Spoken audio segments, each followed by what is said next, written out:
ẹ má tan ara yín o ojúlówó ọmọ ẹgbẹ́ òṣèlú PDP ní mi Wike. Mínísítà fún olúùlú orílẹ̀-èdè yìí Àbújá Wíṣàn Wike ti ní ojúlówó ọmọ ẹgbẹ́ òṣèlú People's Democratic Party sì ní òun kò sì sí ẹnikẹ́ni tó lè lé òun níbẹ̀.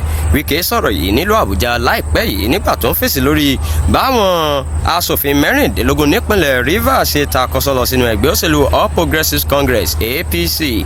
Abẹnugan wọn Martins Amawule ló kọ́kọ́ kéde pé òun àtàwọn mẹ́ẹ̀ẹ́dógún míì ti darapọ̀ mọ́ ẹgbẹ́ òṣèlú APC níbi ìpàdé tí wọ́n ṣe ní ọjọ́ Friday. Ó ní èdè àìyedè tó wà nínú ẹgbẹ́ òṣèlú PDP lọ́wọ́lọ́wọ́ báyìí ló fà tí àwọn ṣe fi ẹgbẹ́ náà sílẹ̀. Ó wá sọ pé àwọn yóò sa gbogbo ipá wọn láti rí i pé àwọn ṣiṣẹ́ papọ̀ pẹ̀lú ààrẹ Tinubu nínú ìdìbò tó ń bọ̀ lọ́nà.